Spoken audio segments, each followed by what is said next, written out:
Hello，咁咧，而家又喺車度啦，擺低個鏡頭先。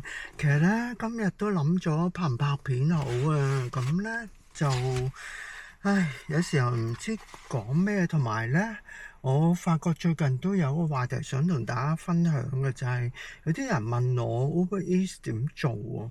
咁我諗下諗下，係咪我講得所有嘅事太美好咧？咁啊〜我唔希望即係有啲朋友即係睇咗我拍片咁就以為 Uber Eats 係好好做咁樣啦，其實一啲都唔好做㗎，辛苦添啊！咁但係咧但係佢有一個好重要嘅功能，我諗我之前嘅片都有分享過，我係希望大家睇咗我其中一個片，覺得有啲疑問或者有興趣嘅話咧，睇翻我之前嗰啲片，因為我講咗好多好多唔同嘅嘢嘅，咁亦都即係幫助大家了解我自己本身之外，再了解，譬如我之前有做二手車啦，而家係做 Uber Eats 啦，咁如果你想了解多啲，睇翻啲片先。咁因為有啲朋友直接就問我點做，咁但係我都諗咗一段時間，想同佢講就話其實賺到錢點講啊？夠生活咧係 OK 嘅，不過唔係容易賺嘅錢咯。亦都要花好多精力時間。譬如好想講咧，冬天咧成日落雨咧，我就成日唔想做，因為落雨咧，我都同有啲朋友分享過，佢都有同感，就係落雨唔想做，因為你如果緊張客嘅 order 嘅時候，你會好想保護到啲單咯。譬如多數餐廳會俾紙袋或者一啲嗰啲不織布嗰啲袋咧，不織布其實我唔好中意嘅。發覺咧不織布嘅袋咧，佢哋通常餐廳會裝得冇咁 secure，冇咁實淨啊！試過有幾單咧都漏汁嘅，咁就係啲不織布嘅袋。當然唔係話紙袋一定好 protect 到啦。咁但係感覺上通常裝紙袋嗰啲餐廳咧，佢所有嘢都封得好穩陣嘅。咁但係有一次試過咧，個紙袋都係穿咗底啊，咁樣好撚架。翻轉頭啦，所以落雨嘅時候咧，我唔係好想做送餐。一來你冇可能擔遮啦，二來其實唔係意外嘅，我買咗雨褸，但係你稱住好多嘢，你嗰種感受都唔好受，咁樣寧願賺少少，同埋我成日唔舒服啊嘛。咁淋雨都係一個驚自己病嘅問題嘅。咁到夏天咧就死啦。咁譬如而家呢個時間早一排咧就更加慘，就係6點鐘開始咧就好殘眼，殘到你幾乎即係揸唔到車咁滯嘅。咁而家就大概8點到9點幾啦，都好殘眼，所以嗰段時間咧就你揸車因為好危險啦。咁二來，譬如而家係12點嘅時間，已經開始咧唔涼快㗎啦。即係你喺車度，一係開住車窗，如果你開冷氣又好辛苦嘅。咁成件事咧都係令到你即係唔舒服咯。咁所以點解我今日拍片咧，就好想大家話俾大家聽就，我成日都揾啲動作嚟去令到成件事有趣啲嘅。咁我發覺如果我今日12點又即係好緊張出去送單咁樣，咁成件事係好辛苦嘅。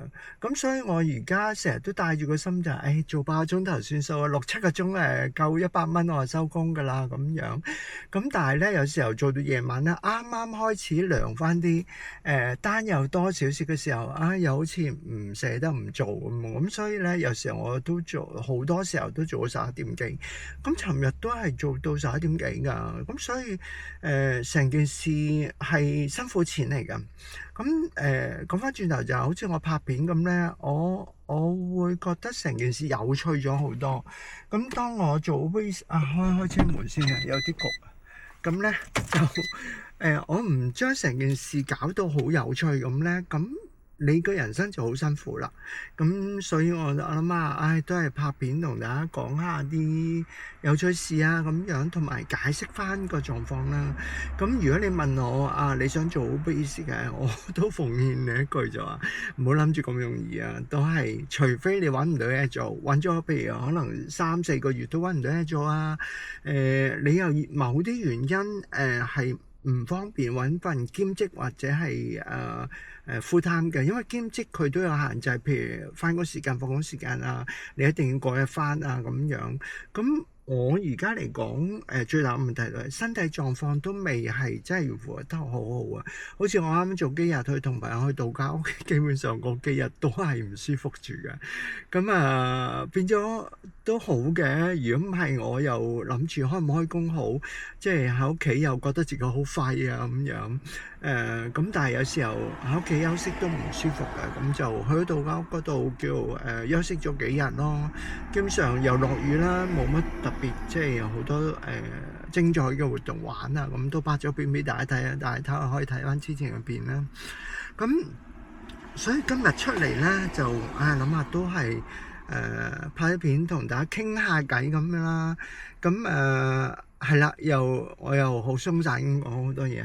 咁另外就我聽到有啲朋友講就話佢照顧小朋友啦，佢可能老婆揾工作，或者甚至佢冇老婆係單親嘅。咁或唔一定男人做嘅，女人都做，好似我咁樣嘅。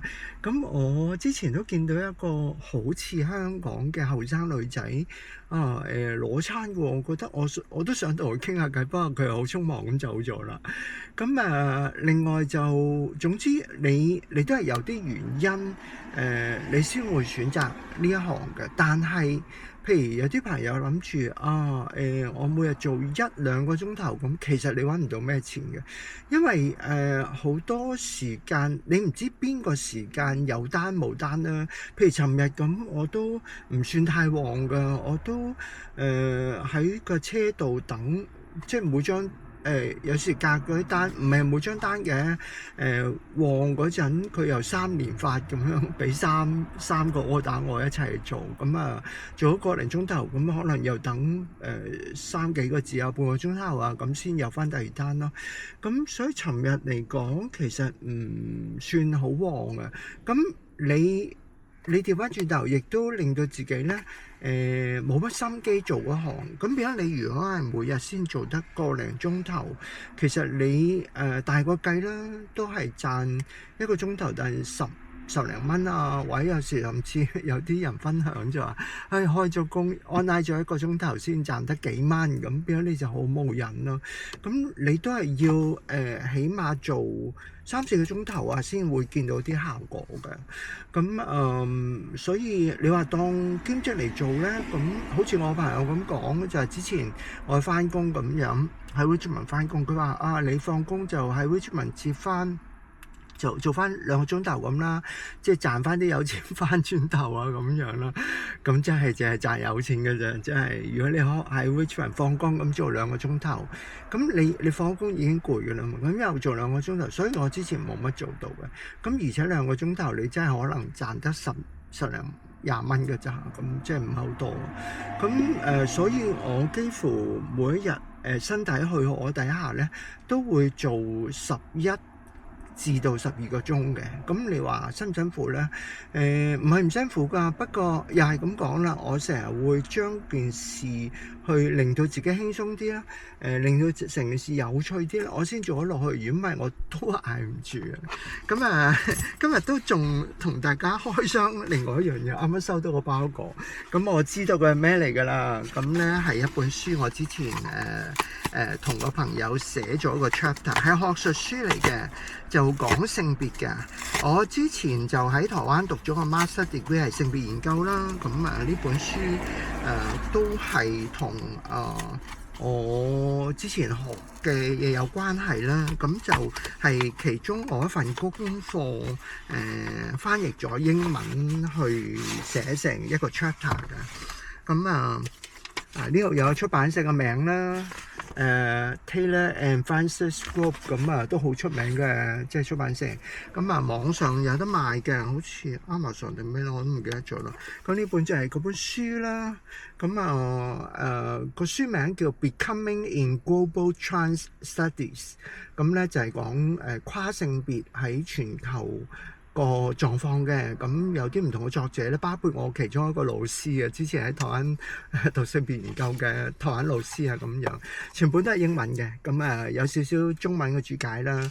咁我同另外一個朋友咧就係寫咗個 chapter。咁嗰篇功課就係我自己寫嘅喺台灣。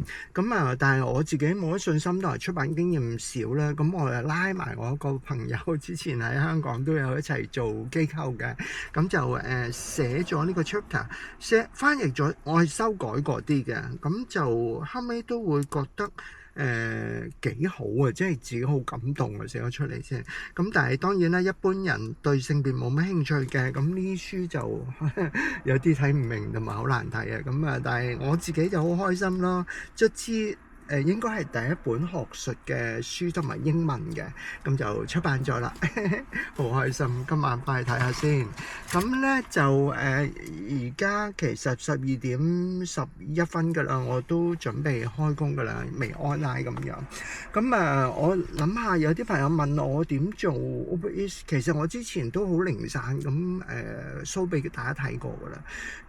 我諗下可唔可自然拍一個教學咧？咁但係諗下其實好難拍啊。而且網上面其實有啲更加點樣專業咧？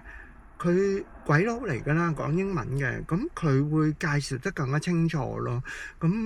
大家可以睇翻即係 search 啊 Uber Eats 啊，咁都玩到。咁好多人拍過㗎啦，講英文。都講得好清楚，同埋佢做埋 screen capture 啊，剪片啊各方面會清楚過我講咯。而且佢個 app 成日都住轉啦，咁所以咧重點唔係喺個 procedure 度。咁當然啦，可以喺呢度簡單講一句咧，就係我用過 DoorDash 同埋 Uber Eats， 感覺上面 DoorDash 係複雜好多嘅。但係當然有人中意做 DoorDash 嘅，咁佢聽講過，好似我自己實戰經驗咧，就係佢嘅單價高少少，通常係大概4個幾至到10蚊啊，咁都有嘅喎。但係 Uber 嘅單價咧就比較偏低啲。我唔知係咩嘅理由或者原因，同埋 tips 都有少唔同嘅，似乎DoorDash俾 tips 嘅機率會高啲，咁 Uber Eats 嘅機率就低啲啊，咁樣。呢啲都係我嘅感覺咯，因為我做 DoorDash 唔係做得好耐，發覺個 app 太難用啦，搞到我自己好鬼緊張。我都話啦，成件事要令自己輕鬆開心啊，錢賺唔賺到唔係最重要，我亦都希望遲啲可以揾到翻一份 part time 或者 full time 啊，咁所以都係暫時形式嘅，咁就無謂令到自己太過辛苦咁咯。所以後尾我就直情唔用 DoorDash。最初我諗過嘅，譬如驚等單等得耐咧，咁我就同一時間開 Uber Eats 同埋 DoorDash，睇下邊個彈張單俾我先，咁我就再 offline 另外一個 app 咁樣。但係好多次唔記得，搞到我好鬼緊張。所以我後尾咧就發覺仲有我發覺 DoorDash 派到單嘅機會係唔多啊。多數我都係 Uber Eats 接翻單咯。我覺得DoorDash 你可能接一單，然後等半個鐘頭再接另一單。Uber Eats 咧就可能機會多啲，就係連續接一啲單，咁就其實條數差唔多咁計法嘅。所以我就放棄咗 DoorDash 就係咁啦。另外仲有 Skip the Dish 啦，有啲人話好好做，咁我就唔知啊。註冊唔到。另外仲有啲送Amazon 嘅 Amazon Flex 咧，我又登記咗，等嚟等去都等唔到。另外 Walmart 又有 Spark 啦，又係登記唔到咁樣。所以一路都做住 Uber Eats 啦。然後我就喺度不斷發掘啲有趣嘅嘢啦。今日咧都係希望咁樣嘅。我睇下有冇機會拍俾大家睇咧。就睇下會將有啲事轉化成為點講啊有趣嘢。譬如我而家好想做一件事咧，就係話，因為有時間間中會接到 Sherry 嘅單嘅，咁你去唔去好咧？咁我前幾日就去咗，前日咧就去咗轉咯。咁然後喺嗰邊咧就想，哎呀，不如摸下。即係 Sherry 做唔做到？但係見佢黃嘅晒嘅，即係黃灰就最慘啦，冇乜單啦。黃咧就佢啲單咪比較淡啲啦。咁我後尾咧做咗單之後咧，我就算啦，都喺橋附近，我就鏟翻個橋就去翻Burnaby 嗰邊去再繼續接單啦。嗰邊熟啲咧就放心啲啊。Sherry 咧就未摸熟，但係我都想嘗試下當係即係拍片俾大家睇下咁樣做下實驗咧，就揾一日做下 Sherry， 唔知哎呀唔好講啊，一講接咗一單去 Sherry 都未定啊。咁之前有接拍個片俾大家睇，就係 shopping 單好冇做啦，梗係唔好做啦。唔係有時都爽噶順便呢度講埋，因為之前冇 po 到上 Facebook 或者係拍片啦咁。有一日咧好爽，但唔係成日都有啦。嗰日爽到點咧？就係我接咗張 Costco 單，睇下3個 item。咁3個 item 買咩咧？一盒藍莓，blueberry 係啦，一盒咧就士多啤梨，然後咧就再一包生菜好似咁上下咯，唔記得。後尾個客仲加咗單嘅，呢啲咧亦都係睇你好唔好彩啦。加多個 item， 加 item 係唔好件事，因為單價冇加到噶。咁我見過網上邊咧有啲司機咧講過咧，就話本來嗰張單10幾個 item 嘅，個客加到40幾個 item， 咁你就慘啦，因為單價冇加。咁你中間你又執緊貨咯，咁你又唔想 cancel 張單喎，咁其實就俾個客揾咗笨嘅。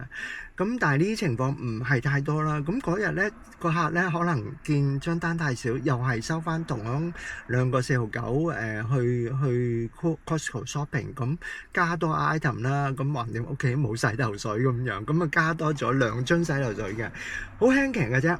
咁就總共張單4個幾好似唔多啦。咁但係送個距離又唔係太遠咁啦。咁我就接咗呢張單，變咗4個 item 嘅。咁基本上10分鐘到執晒啦，因為大概都知道洗頭水喺邊度啦。如果唔知你就可能要磨多5-6分鐘咁樣啦。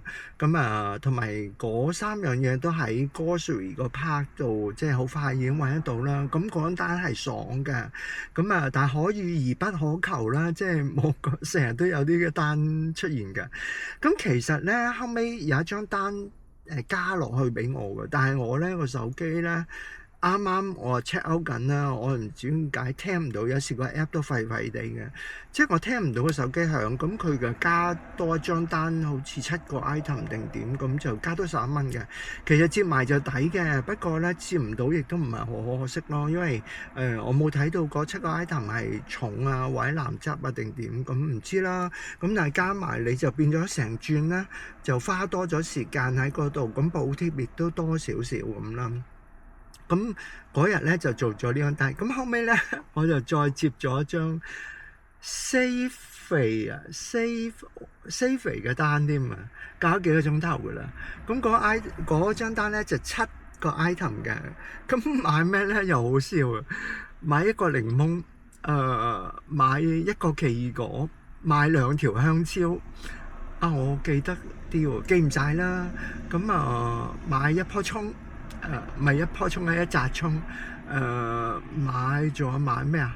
係啦，啲零零散散都係水果嗰 part，變咗都係易執嘅，因為喺水果 part 同埋菜嗰 part 啊嘛。咁另外仲有買yogurt 㗎。咁仲有買咩咧？我唔記得啦。總之係好似係7個 item 咁啦。咁我又係啦，10零分鐘執完晒咯。咁就但係單價唔高㗎，我唔記得幾多錢啦。單價好似幾蚊雞嘅咋。咁當送 shopping 咁咯。咁而且佢有補貼嘅，咁所以而家我唔會好傷心接到啲咩所謂爛單嘅。因為你喺超級市場度 shop 得耐，咁佢有補貼俾你；shop 得短，咁你咪快啲去做下張單咯。咁喺我嚟講就相對簡化咗成個流程啊，各方面嘅嘢。咁呢個又係補充翻啱啱最近接咗2張 shopping 單嘅有趣嘅事啦。咁呢排做得好辛苦，因為開行冷氣咧都係好熱嘅。咁而家咧算啦，唔好同大家講咁多啦，已經用咗20分鐘拍呢度啦。睇一陣有咩再有趣啲嘅，再同大家分享啦。咁暫時講到呢度先，收機先。我諗下咧，都係 show 多次俾大家睇啦。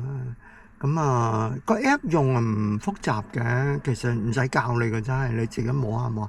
嗱，咁呢度一開機嘅畫面，我而家 offline 咗啦。咁第一件事就 click online 啦。不過你可以睇下 discovery 嗰度有冇一啲即係佢預約嘅單咧，但係通常都唔好做嘅，都係磨時間㗎啦。咁呢度睇下 earning 就係賺咗幾多錢啦。咁我尋日有補貼嘅，所以呢度會飆高咗啦。咁補貼翻之前，即係你嘅時間同埋里數啦。咁做咗2日，咁但係呢個補貼所以800幾蚊咁多咯。其實單價冇咁多嘅。咁 inbox 就睇下佢，譬如你睇下個客咧就俾咗一個86 tips 啦。就都好過冇啦，但係成日我基本上就係得呢個 tips 啦，一個86啦，咁幾乎睇冇啦。呢度咧就睇下你自己啦。咁咧睇下你自己 setting 啊嗰啲嘢，咁唔講啦，因為網上面有啲英文嘅人講過。咁呢度咧就睇你自己嘅 satisfaction rate 啦，我100% 嘅，咁 cancellation rate 咧都有3%嘅。咁尋日咧 cancel 咗一張 Costco 單，因為咧佢彈出嚟 heavy 嘅，咁咧我就又想睇下佢 heavy 嘅攞緊咩咧，其實都唔算太重啦。咁有2盤12盒10。有2盤幾多罐啊？我都唔記得咗。2盤汽水，咁咧就其他嘢都係散收嘅嘢。佢買咗2個嗰啲儲物箱嘅100幾列嘅110幾列嘅。我就有少少驚裝唔落我車，佢買1個都還好，2個我驚我個車裝唔落啊！你睇下我車幾細啦，咁所以我就 cancel 咗佢嘅。如果佢淨係汽水嘅話咧，我都想做一做，因為個單價都高嘅，好似20幾蚊㗎咁樣。咁acceptance rate 我就有啲好似點講啊？佢譬如我翻個屋企啦，佢彈張單去單攤嘅，去反方向嘅，我就要唔接啦。咁我所以有啲單會 cancel 咗嘅。arrival rate 咧呢個好難達到嘅。咁有 pick up 同埋 drop off 咯。咁我 pick up 咧都遲10啊。咁因為而家夏天咧我唔知係咪咁嘅原因啦。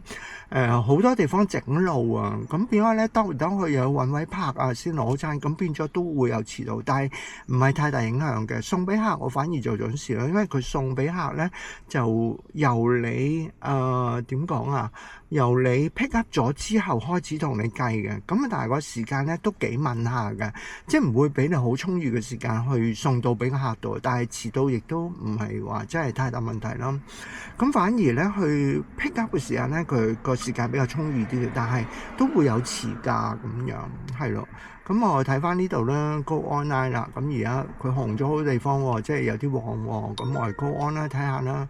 咁呢度有個 check 嘅，咁就睇下咧而家邊啲地方比較旺啲同埋咩時段啊。咁呢個都係經驗所談啦。咁哇，禮拜5通常都旺啲嘅喎。咁所以咧。尋日呢笪地方咧都係白賴嘅咁樣，所以冇乜單啊咁樣。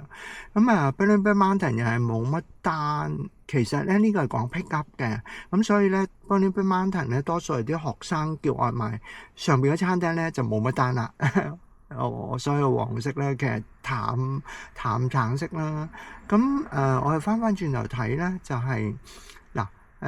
我屋企咧就喺兩個 Costco 中間嘅，呢個 Costco 啦，同埋呢個 Costco。咁但係呢個 Costco 有啲遠咧，所以通常派唔到單俾我嘅。咁就喺呢度派啊，今日可以做個 Costco 單。通常禮拜五都有 Costco 單嘅。咁可以執下 Costco 單啊咁樣咯。咁附近咧都有間橙色。咁深橙色啦，咁啊加一壽司咁我可以接單啦。咁通常咧我屋企咧，如果兩邊都唔係大家相稱咧，我就喺屋企等一等，睇下佢派左定派右俾我。咁今日咧就可能 Coquitlam 呢邊咧就係比較旺啲，所以我可能咧準備過去啊。咁同埋有時好得意㗎，即係你見 Costco 紅咗啦，但係去到等咧等唔到單㗎喎。咁所以咧我而家都係上次拍一條片啦，可遇而不可求咯。咁唔知啊，即係譬如而家咁嘅狀態，我屋企等佢可能會派到 Costco 嘅單俾我嘅。咁唔好強求，唔好勉強咯。咁我都係喺呢度等一等，睇下佢有冇單彈出嚟啦。咁可以而家係同大家講少少嘢，講多少分享先嘅。咁因為未接到單嘛，咁一陣彈咗單出嚟就可以俾大家睇下個效果咯。咁唔緊張嘅，都唔係有時候咪啦。可以講多少少嘅就係點講啊？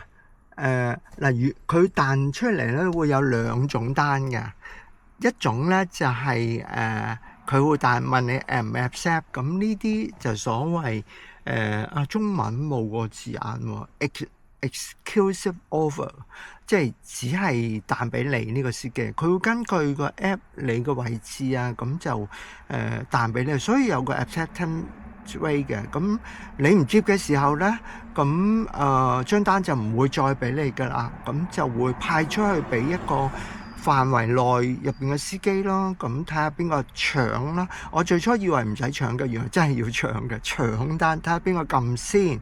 咁由佢再計條數，個平台應該再計一計數，唔係你搶咗先佢就會俾你嘅。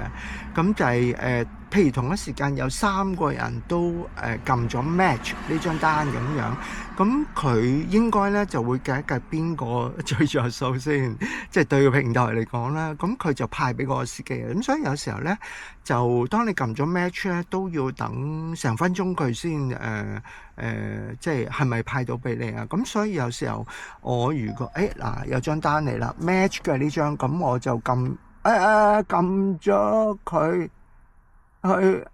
cancel 咗佢先，唔緊要啦。因為咧，我想 show 俾大家睇，就一撳咗佢。咁而家佢喺 request matching 咧，未必搶得到嘅。咁睇下邊個搶咯。咁嗰間餐廳咧就好近我嘅。咁但係咧，佢去 Surrey 啊，大佬。哎呀，點講咧？真係我頭先講啦，真係我話做 Surrey，佢就真係俾張 Surrey 單我。我 show 唔 show 俾大家睇好咧？Surrey Compass 佢同埋佢單價唔係太高咯，咁我唔係做 Surrey 啊。咁而家講俾大家睇啦，點 cancel 啦 ，cancel 咗佢啦。咁咧而家我接咗啊嘛，咁佢而家壽司好近嘅啫，但係我唔想 Surrey，因為太熱啦 Surrey 冇地方遮陰啊。咁我 click 呢度咧，然後再 click 張 order 咧，咁就有not ready report issue。如果去到個餐廳佢未 ready 咧，我就 not ready 啦。report issue 先，咁咧就係話佢有幾個人俾你選擇，可以唔要張單，我 don't want trip 咁樣，咁唔想要張單 cancel， 咁我就會多咗一張單係即係 cancel 咗 acceptance rate 又高咗噶啦。咁呢個完美示範啦，俾大家睇啦。咁但係我雖然頭先講話想去 Surrey 拍片俾大家睇啦，今日唔想去啦。今日想做 Costco 單，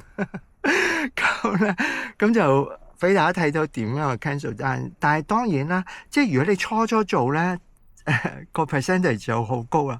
譬如你做咗一張單。接咗一張單，然後你 cancel 咗一張單，個 acceptance rate 咧就變咗50%嘅，因為你得2張單啊嘛，然後 cancel 咗1張單啊嘛。咁但係我做咗咁多單，佢計最近嗰100張單嘅，咁我 cancel 1張咧都唔係大問題嘅，可以又俾大家睇下，即係我 cancel 咗單之後嗰個 acceptance rate 其實都係差唔多71%，因為我 decline 咗唔係啊，呢個 acceptance rate 有一單嚟喎。咁呢張單唔係好遠啦，5公里，其實唔好啊，價錢19分鐘 Tim Hortons 又成日要等，接咗佢啦，等唔到 Costco 啦，接咗佢先啦，係啊。咁咧就講翻頭先嗰度啦，咁我而家呢度咧都可以喺呢度講多1分鐘就去啊，唔好遲啊。但係 Tim Hortons 又嚟 Tim Hortons 啊！好啦，落氣啊，接埋佢啦，2張單就划算啲咯。但係 Tim Hortons 咧有個唔好處，佢成日都要等嘅，等好耐添。咁所以我而家拍條片咧都 OK 嘅。咁頭先講啦，呢度拉落嚟咧就有個 home button，咁我就可以去翻咧我嗰個 profile 嗰度。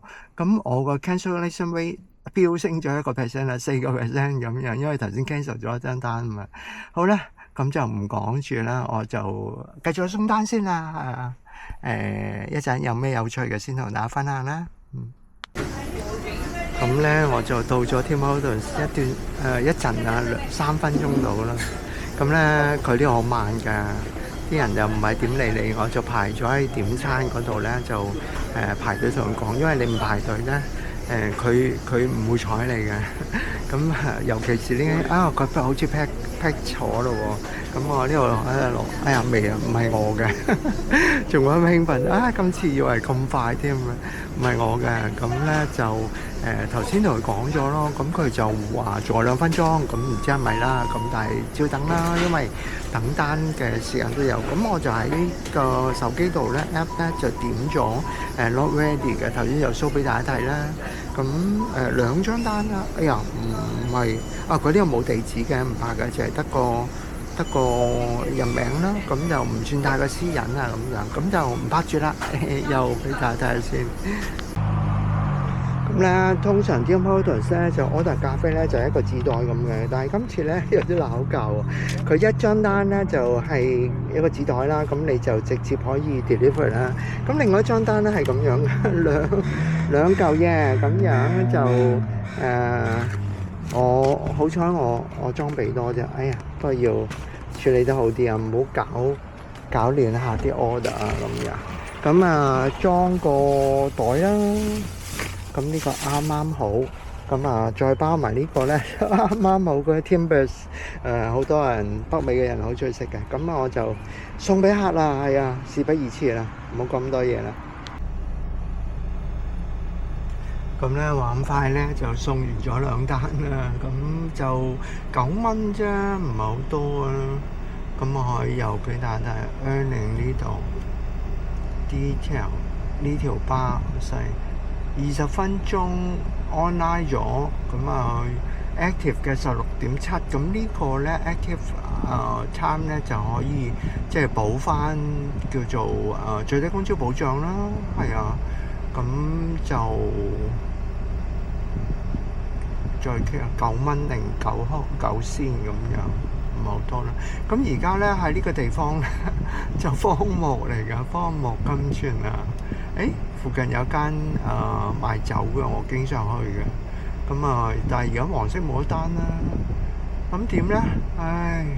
咁我就諗住先鏟咗過去 Costco 先，睇下有冇單咧，好冇咧？因為我紅色喎，喺嗰度可以有個好處咧，就可以叫做嘆下冷氣先啦，唔使日曬雨淋咁樣冇雨啦今日，咁唔使曬住咁樣啦。有時間你仲未接咗單就可以食個熱狗添。今日去食個熱狗都好喎。好啦，咁收機先。咁咧就未到 Costco 咧，Burnaby 嗰間啦就接咗單 Costco 單。唔好俾大家睇到佢嘅地址先，私隱嚟嘅。咁咧就佢話 heavy 喎，我都諗咗一陣接唔接好咧。佢 match 單嚟嘅，但係冇人接咯，俾我搶到。其實heavy 23個 item， 24個 quantity， count 啫嘅。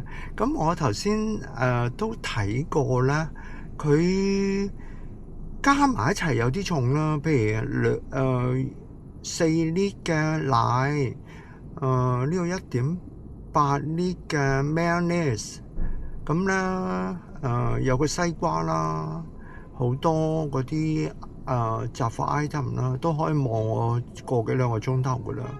有西瓜啦，咁再呢啲應該薯片嗰啲嘢嚟嘅啫，利是薯片啊，所以咧整體又唔重嘅喎，即係加埋一齊重啦。唉，我應該買架嗰啲 wagon 嘅，咁我有個買餸車啦，咁頂到下啦，咁好執貨先，冇得食熱狗啦。咁咧，仲有入到嚟 Costco 啦。咁仲有頭先講漏咗嘢，我 check 除咗 check 佢啲 item 重唔重之外咧，就 check 埋佢係 apartment 定 house 嘅。咁佢有個地址，即係你接咗單之後會有個地址嘅。咁地址咧就用 Google Map 去 search 啦。咁佢係 house 嚟㗎。咁就重最多搬幾次啦，咁都 handle 得到嘛。但係如果冇嗰啲 wagon 車仔咧，就 apartment 基本上我送唔到㗎啦。所以頭先都 check 咗嘅，而且張單有24個幾咯，好似係記得而家記啦。咁就接受得到啦，考驗下自己啦，練下體力啦，唯有咁啦。咁同埋喺 Costco 舒服啲啊嘛。其實咧我之前咧話啦，推住一個咁嘅車咧，因為佢啲車咧其實唔係好順滑啊，咁所以咧，今日我攞呢個車順滑啲喎，咁冇咁犀利嘅。哇！之前咧撞到我膝頭哥都痛埋啊咁樣。好啦，咁而家繼續shopping 啦，睇下即係先執啲唔雪藏嘅嘢先，咁然後最尾先執啲 frozen 嘢，咁就會比較好咯。咁雖然客未必睇到啊，但係我哋有咩道德標準噶嘛，將每件事都做好啲。咁亦都期望啦，客可以俾貼士啦，睇下會唔會啦。今次咁多咁大單，不過唔俾都係咁噶啦，照做翻自己嘢啦。好啦，咁收機先。Hello，咁咧就 shop 完啦，都真係重㗎，不過都 handle 得到㗎，最多分幾轉嘅啫。最重係大西瓜啦，嗰粒薯片都好輕嘅啫喎。我 shop 咗幾耐啊？睇下先。shop 曬啦，23個 item， 1.24分開始 shop 嘅，9個字10個字到啦，都唔算太耐嘅，都快嘅。咁咧不過咧就排隊 check out 都要啲時間啦，又跟住捧過去，好在係 house 啦，好啦。咁俾錢啦，唔係拖時間啦，好啦，走啦。而家又翻轉頭咧，臨俾錢發現包生菜咧個底開咗嘅，同埋有少少爛爛地嘅，唔好搞啲咁嘅嘢啦。橫掂都有時間嘅，翻去換個包先。唔好俾客負評啊。好啦，而家又推翻去。今日少啲人唔會排咗太耐嘅 ，OK 嘅。拌到成身汗啊！所以我拍呢個咧，有停一場咧就比較好啲，唔會嘥住個車咯。哇，都唔係話唔辛苦啊！咁我車都啱啱好裝嘅，睇唔到添，黑掹掹。裝到成個車滿晒，再多少少嘢咧都裝唔落啊！咁好痛喎！我咬啖個包先，剩翻個漢堡包未食，擺喺雪櫃。咁咬咗個包，然後就出發去個客度啦。咁搬完啦，唔影人哋間屋啦，個私隱啊！咁咧就搬咗5轉，咁啊，但係都 OK 嘅，唔係太辛苦啦。好彩即係間 house 又好近馬路啊咁樣。咁佢就話叫我唔好撳鐘喎，即係有好多客都唔中意，即係可能嘈親。佢入邊有狗啦，咁啊，我去到門口已經吠得好緊要嘅啦。咁啊，所以就影咗相，咁啊 proof 就走得人啦。咁未完咧，又接咗一單啊送酒啊，都 OK 嘅。咁而家又去攞酒送餐，拜拜。咁咧又送完咗一單酒啦，其實未送完咧，佢又帶一單酒俾我喎。其實做酒都 OK 嘅，因為唔知點解好多人都冇，可能要考試咧，要俾筆錢咁樣攞個 license 啦。咁但係個考試相對容易嘅，好多 menu 要睇啦，但係相對容易啦。咁就好老遠都會 call 翻去送酒啊咁樣。而家又有另一單酒，仲有少少啦，1-2分鐘我講一講發生咩狀況啦。咁咧我就用Uber 嗰個 map 嘅，咁所以有啲司機咧就唔中意用 Uber 嘅 app 嘅。不過 Google 都有咁嘅狀況嘅，其實 Google Map。咁咧佢就帶咗我去，因為咧呢一間樓咧就前後通嘅，後邊就叫做 Alley 啦，即係後巷咁啦。咁個 app 好中意帶我去後巷嘅。咁我去咗後巷，咦有少少唔對路啊，就 message 客話我你喺前面定後邊啊。咁個客冇覆我，然後尾頭先都同佢傾偈咧，佢個手機就擺咗喺屋入邊，咁所以佢冇聽到。咁我就等咗一等，唔對路啦，咁啊去翻前邊，咁客已經坐咗喺度等我啦。咁咧，如果送咗遇到個狀況就係咧，哎呀攞走啦，我又要去第二單啦。又送完一單啦，哎呀好攰啊！而喺呢個時候咧好熱啊，咁係未 drop off 咧，又接咗另外一單喎，Wendy's 咁樣送去邊度咧？睇下先，我頭先冇睇，我見到個都係 Burnaby 嘅，因為第日講下教大家點認啲位置啊。其實而家都可以睇到㗎，我俾張單出嚟咁樣啦。呢張單冇 exact 嘅地址可以㗎，俾大家睇下咁樣。咁咧，睇唔睇到？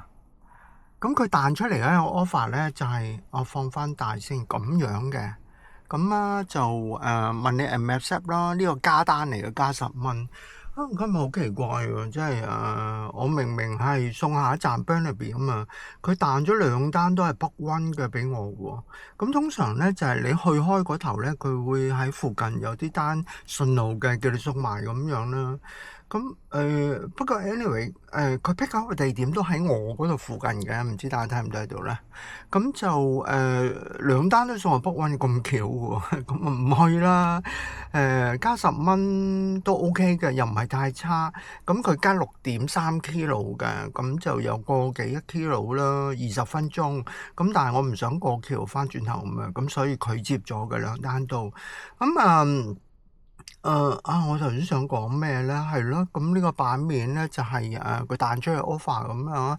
咁所以咧我哋就啲Uber 司機啦，即係大概認到成個 Vancouver 嗰個即係個狀況係點樣？譬如落 Richmond 啊，大概地圖係點樣？咁而家咧佢彈出嚟嘅資料唔多嘅時候，我一眼睇落去咧就要分辨到佢去緊邊個方向啊，係翻佢屋企啊，因為越行越遠啦。喺 Surrey 嘅越行越南啊，去到 Delta 啊，去到 White Rock 啊嗰邊啦，抑或係翻轉頭啊咁啊，即係就係咁一眼睄到一望。嗱，當然佢呢個accept 呢個係 exclusive offer 嚟嘅，咁就會多時間慢慢嘟咁碌啊！你有時間睇多啲資料先撳㗎。咁但係有時試過啦，我都講過，我好似講過，佢突然間唔知咁樣失魂咁樣彈走咗喎，咁我又冇咗個 offer 啦。不過唔緊要啦，即係係你嘅命裏有時終須有啊，命裏無時莫強求啊。咁但係 match 單嘅咧，俾你考慮嘅機會時間就唔多，因為你撳慢咗咧就俾人搶搶咗噶啦。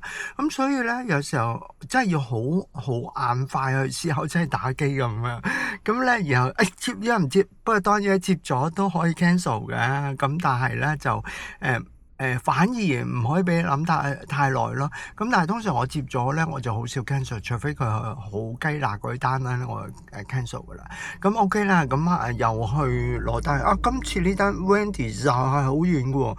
今日係咪太熱冇乜人送餐咧？有好多單都係好遠過我去接嘅，同埋有啲咩單我都搶，我好慢手腳都搶到啊咁樣。可能今日真係冇乜司機啊，咁好啦，咁同埋啲單價好似高啲啊，唔知點解咧。咁睇下送到完嗰陣再同大家做個總結啦。咁暫時係咁先。咁到咗 Wendy's 啦，攞咗餐啊，一袋仔啫喎，好似唔知個客咧咁老遠order 嗰個 Wendy's， 唔係嘅，都係我有冇撳住個咪咧？Uber 好老遠派張單俾我，仲塞車添。咁咧，然後有地址嘅，唔好認啦。咁咧我想講咩咧？就係而家咧。我就一路試緊用佢 Uber Apps 個 CarPlay 嘅咁樣，咁咧就方便啲嘅，因為咧我而家行曬住咧而家我喺樹蔭底下咧，變咗睇得清楚啲啊，行曬住咧睇得唔清楚，咁同埋有時候咧我點講啊？唔好講複雜啦。總之咧，佢而家有 CarPlay 咧，咁我係試緊，呢度都得唔得咧？CarPlay咧就功能少啲嘅，咁但係兩個 app 咧要無縫咁接嘅，因為你要攞餐就或者送餐咧要揸住個手機去㗎嘛，咁所以佢做得都唔錯，無縫咁銜接。咁反而咧佢個手機 app 咧有啲 bug 嘅，咁而家嗰個 CarPlay 咧就好似仲完善啲喎，咁我又送餐啊趕住啦，因為咧頭先有啲塞車，所以咧想快啲送到俾個客。好啦，咁又唔講住啦。Hello 啊，我啲頭髮今日唔係幾好，咁成日想去修下佢，因為而家咧有少少難搞啊。咁基本上咧佢都 OK 啊，好睇嘅，但係咧就有時候不受控制啦，因為變咗化療卷嘛，攣毛嘛。講翻正題啦，就送咗好多餐啊，送咗幾多餐啊？中間啦。我今日總共送咗都唔係好多不過佢係咁樣，佢就呢度寫11個 trips 咁樣。不過咧有時候啲 trips 咧，我懷疑佢係譬如啲嗰啲咩3連發啦，即係3個 pick up。通常冇3個 pick up 一齊俾你㗎，咁就通常係點咧？佢就俾張孖單嚟咯，即係 stack order 咯。咁就2個 pick up，多數2個 pick up， 2個 drop off 咁樣啦。咁有時好彩啫，就2個 pick up， 1個 drop off 咁樣。咁嗰啲單咧都叫筍單嘅，因為佢真係差唔多2個點講啊？2個 trip 咁嘅價錢嘅，我印象中係咁樣。咁咧就但係你只係送一個客，咁邊慳咗好多功夫咯。咁有時咧就多數亦都係就話，譬如一個餐廳 pick up 2個 order， 2個客嘅 order 分別送唔同嘅地方咁樣。咁咧就都 OK 又有單嚟啦，做唔做啊？新作的茶咁送落去 Westminster 嗰度兩個，唔知佢呢度冇寫咧。佢冇寫2個 pick up，呢個2個 drop off 嘅，咁要 accept 咗先係啦。你見嘟咗一段時間啦，我仲有1-2秒撳咗佢先。現場show 俾大家睇啦，咁樣咁咧佢就 show 新作的茶。咁我盡量我唔影到即係啲客嘅地址啦，咁閃一閃俾大家睇。咁呢度咧有個粒掣咧，咁我接咗單之後咧就可以 click 佢就睇到個行程點樣噶啦。咁trip guide 佢呢個叫做都睇唔到客嘅資料嘅，咁所以可以 show 俾大家睇啦。名冇乜所謂啦。咁新作的茶嗰度咧就係pick up1個 order， 咁又去 charge Texas Chicken，佢又 pick up 一個 order，然後咧 drop off 一個兩個客咁樣，咁所以咧係4點嘅4個 point，咁咧唔係好抵嘅啫。咁啊，但係頭先見過佢咩11個幾啊咁啊，我唔記得，我成日都唔記得幾多錢。咁啊，接咗先啦，因為咧我而家膠着咗喺個心靈交戰嘅底下，本來想拍片同大家講啊，咁而家唔拍咁多啦，講少少咁，然後就 pick up 餐啦。我通常咧做到而家7點幾咧，咁捱咗成日咧有啲攰噶啦。咁而且夏天呢個時間咧就好鬼熱，太陽咧撐住你眼，好難揸車嘅。咁我成日就想翻屋企嘅喎，但係你捱過咗呢個時間，去到8點或者8點零鐘咧，咁就最爽嘅時間啦。嗰陣時咧單亦都即係比較密啲啦。好得意喎！好多人都食 lady dinner 咁樣喎。喺呢個時候咧就會都幾密單㗎。咁而且咧又涼爽咗好多啦，開窗啊，吹下風啊咁樣，咁啊幾好玩嘅。咁喺呢個時候咧，咁就變咗好似唔接單唔抵咁樣。一翻屋企咁啊嘥晒呢啲單，捱咗成日都係等呢個時刻啫嘛。咁唔知得，咁所以咧有時候咧就我7、8點就想翻屋企㗎，點知一做11點幾咁啊，成日都係咁樣。咁啊接埋呢張單睇下太陽落山未啦。冇咁早係9點幾嘅，但係都會涼快咗好多咯。咁我而家咧就去 pick up 餐啦。咁其實我頭先咧都已經搣咗個 target 啦，今日已經即係做咗100蚊，冇乜 tips 嘅，都做到我嘅 target 咧。我自己覺得就係做咗100蚊單價，咁我咧就安心啲可以翻屋企休息㗎啦。咁但係而家又接咗張單喎，咁做完咗睇下點先啦。咁其實今日想早啲翻屋企嘅，因為聽日咧就放假，咁但係好多嘢要處理啊，教會又有啊，各方面即係有開會啊 NGO 咁樣，咁所以咧我就想今日早啲翻屋企咧休息啊，咁然後咧就預備聽日又要去我仲要去 lab 度啊，下個禮拜1咧我要去見醫生覆診，咁到時睇下有咩特別再拍片話俾大家知啦。咁由禮拜3定禮拜4咧就做個標靶嘅，咁可能就要休息幾日冇公開㗎啦，因為通常都唔舒服嘅。咁好啦，咁唔講住就送餐咯，拜拜。咁啱 pick up 咗啦，哇！你睇幾晒而家，咁咧呢度係 Loft Road 啦，就我經常都會喺呢頭攞餐㗎啦。咁咧我呢度有好多間 Papa John's 又去 order 啦，又前啲有間Kokoro 拉麵啊。咁頭先新作的茶就喺呢度啊！咁原來我攞咗，我頭先冇睇冇記住 Church Chicken。咁第二張我打上咗出，再撳翻先。喺隔離啫喎，咁又落去攞。咁呢啲咧都叫順單嘅，因為咧就你幾乎同一間餐廳 pick up 差唔多啊。咁就有少好彩咯，佢就派俾你咁樣，咁同埋順路啊嘛。咁我而家咧就要去2笪地方 drop off 嘅，咁應該 drop off 都唔會離得太遠嘅，咁所以都 OK 㗎。咁如果單都係咁好啦，就唔係啊嘛，所以都係苦力單嚟嘅，我係做緊苦力嘅。不過咧就係即係呢個世界進步咧都有個好處嘅，即係有好多人而家懶唔出街食飯，咁叫外賣，咁變咗我哋就可以做一啲跑腿咁嘅工作咯。咁唔講咁多啦，同要送貨俾客啊，我唔好中意遲俾啲客嘅。咁樣好啦，係咁先，暫時又送完餐啦。咁咧就頭先嗰張單睇下先，11:02做咗半個鐘頭到。OK 啦，係啊，不過單接單就比較好啲。今日咧都好，都叫做單接單嘅，做咗好多俾大家睇下咩叫單接單啊。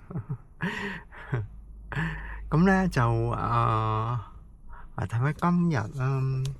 今日嘅成績係啦，到暫時嚟講係113個3毫8。咁貼士5毫子，唔知邊個俾貼士俾5毫子咧？唔知多謝佢定唔多謝佢好啊？5毫子啊，不如唔好俾啦，慳翻5毫子。哎呀，唔好咁客氣啦。又單 match 喎，唔知接唔接好咧？BBQ Chicken 6個幾，唔好想接喎，唉，唔接啦，好肚餓，其實想返屋企。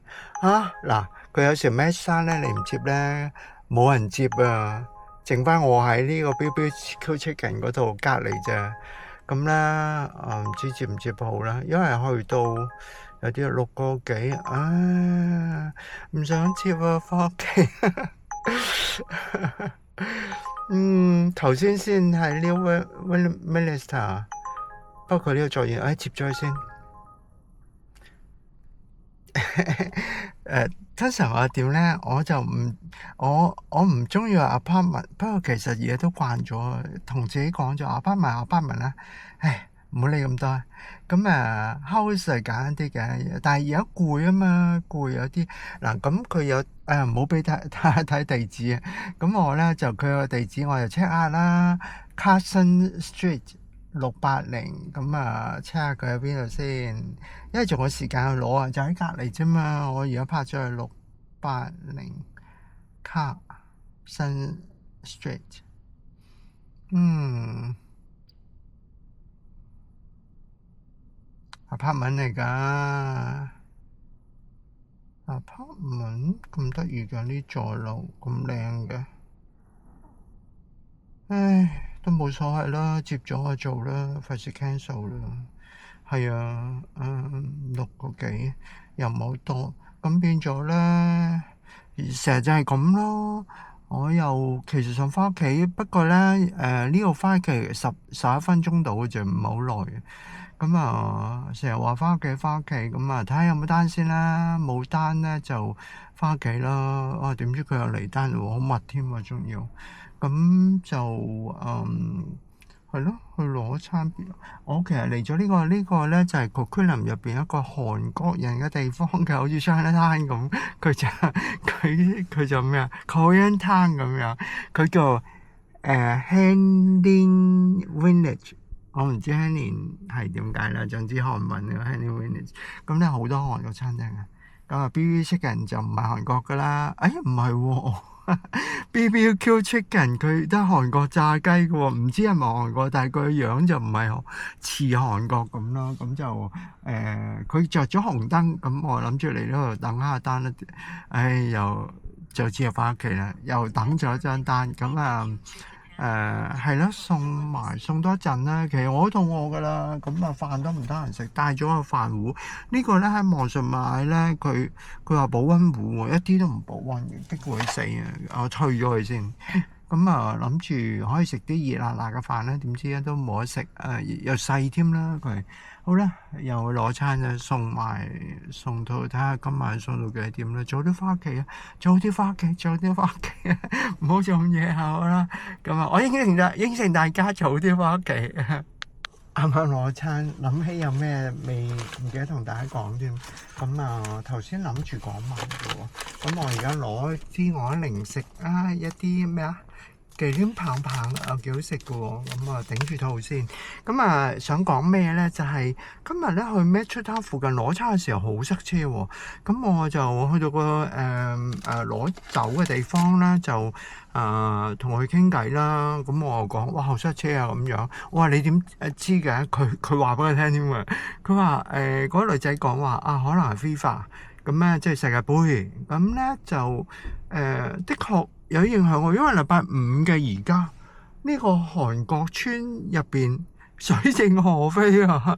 禮拜五晚應該好旺噶嘛，應該打完咗噶啦，好似我頭先上網查。咁但係咧成條街真係冇晒人喎，唔知去晒邊度，應該都係世界盃嘅蝴蝶效應啊咁樣。好啦，唔講咁多，送餐啦。而家已經咧9點19分啦，9點19分啦，又我返屋企，成日都係咁噶。咁啦，又接咗一張單咧，去 Burger King 度 pick up 啦，咁唔好遠噶。咁total 11.7 kilo 46分鐘咁耐嘅，唔好明。咁18個9毫2喎，太過吸引人啦。咁又接咗。咁咁但係有個好處咧，佢返我屋企附近，每一次咧，我想返屋企咧，最後尾一接張單喺屋企附近嘅。咁如果去到屋企附近咧，我就好鐵石心腸噶啦，就係返屋企唔做噶啦，唔接單噶啦。咁做埋呢單，咁咧就原來同埋佢18個幾嘛，咁啊今日都算好成績噶啦，咁啊一陣先同大家總結啦，好啦，拜拜。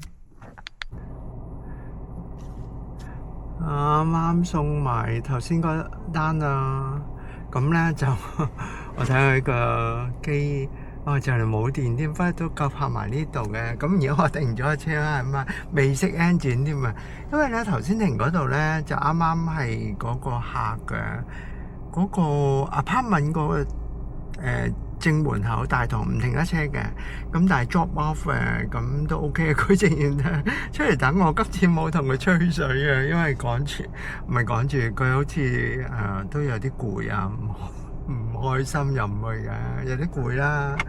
咁咧就係咯，都呢兩單都幾得意嘅喎，18個幾喎。有時都唔知佢點，即係個平台點樣俾即係單價出嚟嘅啦。其實我睇下啦，我已經停咗機嘅啦，唔做啦，返到屋企附近啊，梗係唔做啦，唔係懶嘅，今日已經做咗好多啦。咁睇翻頭先嗰單，咦？點解睇唔到嘅咧？When does it kill earning？ 咁奇怪嘅，唔係我可能咁啫，係啦。頭先嗰單咧18.92，總共做咗咧就46分47分鐘啦。咁當然你計最低工資咧，咁佢掹緊啦，即係如果當出邊嘅最低工資，咁佢平台嗰個最低補貼咧，咁佢都差唔多啦，係啊。咁我嘅經驗做咗咁耐啦，幾多月啊？9個月啊？咁好難追到個最低工資嘅，所以你跑得好快都好啊。咁你嘅 active hour 都做唔到佢個最低工資保障。咁我後尾發覺即係都唔使咁心急啦。咁按部就班做啦，又唔會特登拖嘅。咁就好似頭先呢單就13.39 kilo，咁醫師執嘅喎。咁時間同埋公里都高啲嘅，但係佢俾到個價錢咧好過之前好單，所以有時候真係唔知佢點派出嚟嗰啲價錢㗎啦。咁而家都捉摸唔到啊。咁頭先嗰單一個 pick up，即係喺 Burger King 咁樣，咁就 Burger King 有啲拗教嘅，佢就盡量都唔想俾嗰啲手抽袋我。唔知啊，有兩單，我問佢，呢單冇手抽袋啊？佢話費事撈亂，所以我先入個手袋，咁都唔係好多錢啫嘛 ，customer service 啊嘛呢啲，咁佢又唔俾喎。麥當勞咧就單都有手抽袋嘅，咁就穩陣啲咯，同埋 pack 得好啲啊，唔會漏汽水啊咁樣。咁Burger King嗰啲杯都冇乜點漏嘅。頭先我見嗰個佢有杯嘢飲咧，其中一單有嘢，唔係兩單都有嘢飲嘅。咁有一單佢冇俾個手抽袋我嘅時候咧，我就會小心啲去 pack 好佢咯。咁我喺網上買咗啲即係獨立包裝嘅飲品袋啊，咁樣就比較好啲保護嗰個飲品啊咁樣啦。咁同埋客嘅形象啊，或者我自己拎都易拎啲啦。即係盡量唔好熱同埋凍溝埋一齊。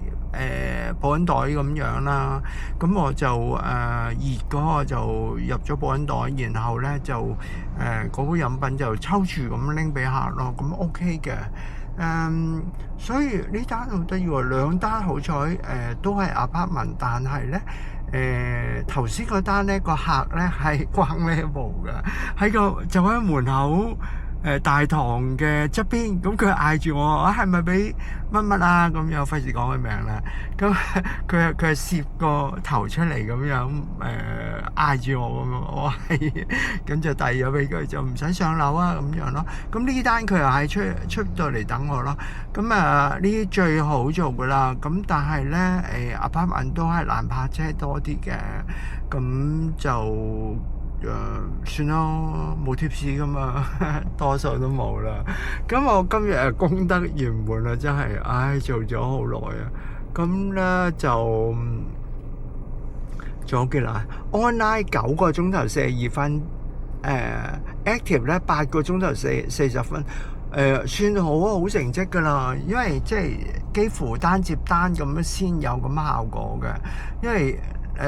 差唔多中間爭咗1個鐘頭到咯，做10個鐘頭喎，咁中間爭1個鐘頭，咁所以其實都即係我等單嘅時間唔係好長，都係好感恩嘅。即係我成日都話冇神嘅恩典咧，你好難做到嘅。咁第一啦，即係睇下如果大家有做 Uber Eats。你嘅情況點樣？由大家溝通下咯。咁我唔係去傳福音啊，不過咧我真係覺得好神奇嘅呢件事。咁如果8個鐘頭40分，睇先嘅。如果計補貼嘅，其實當然唔係做日計啦。我成日都講40分加8個鐘頭乘21個4.3。如果計補貼都幾好喎，180幾蚊嘅喎，但係唔係咁計啦。當然我自己做 reference 啫。咁但係都辛苦㗎，9個鐘頭我想放棄㗎，諗住翻屋企啊。咁點知又做到而家10點鐘啦，10點零鐘啦。咁我翻屋企食少少嘢，跟住咧就使唔使衫？10點幾唔使，聽朝先洗衫啦。咁所以就好似一開始今朝同大家咁講咁啦。如果我唔將成件事去搞得好得意咧，你其實個人好辛苦嘅。做咗呢十個鐘頭落嚟咧，你個人謝晒攰晒嘅。咁我自己因為仲要即係冇乜休息時間啊嘛，因為好多單接住啊嘛。咁所以我覺得如果即係你係當係一份工作咁做咧，你真係好想放棄嘅。咁我堅持到咁耐，咁我覺得仲有好多嘢可以學啦，喺呢個送餐行業度啦。咁我如果做到完Uber Eats，即係都覺得冇乜新意啦，咁我又可以玩下DoorDash咁，因為DoorDash我而家仲未熟啊。咁一來啦，即係而家都去批緊工作啦。啱啱早2日見到份工幾好啱我嘅，咁我就 submit 咗，即係用咗2個鐘頭到啦，就寫 revise 咗 resume 同埋寫個 cover letter 就 send 咗過去，咁睇下有冇回音咯。我唔知啊。咁係downtown嘅，咁個人工都唔錯。咁當然啦，如果佢肯請我就唔做，唔係好可惜嘅，唔做送餐住啦，或者係當消遣，得閒為一日做2個鐘頭，咁又同大家分享下咁啦。我都期望揾到份full time 嘅，甚至 part time，其實我都希望揾到，咁變咗我就唔使一個禮拜幾日都要做Uber Eats 咁咯。咁但係當然啦，成日講嚟講去就係我身體成日唔舒服咁啊，所以啦，睇下神嘅點安排啦。如果佢覺得我身體 OK 嘅，咁就俾嗰份工我啦。如果覺得我身體未 ready 嘅，咁繼續做住 Uber Eats 先咯。咁都唔死得嘅，夠交租嘅。咁今日咧我今日嘅單價咧都算幾好嘅喎，做埋頭先嗰度有163蚊嘅喎。咁有10蚊 tips， 有人俾多 tips。頭先話有個俾5毫子 tips 嘛，即係有個俾咗成10蚊嘅喎，幾好嘅喎，都唔錯啊，都開心嘅。咁今日咧就叫做完整結業啦，翻屋企休息啦。咁係咯，再睇下有咩再同我成日都想咧擺住個鏡頭喺頂帽度，但係戴帽我唔舒服啊嘛，咁啊變咗影到多啲嘢俾大家睇咯，咁但係算啦，冇咁辛苦啊，都係拍片，而家又冇收入㗎，咁主要自己做好記錄，同埋同朋友即係識多啲朋友啦。咁我做 YouTube 都識咗啲朋友喺 Vancouver 嘅，幾開心嘅，係啊。咁好啦，唔講咁插咁氣啦，咁暫時係咁啦，拜拜。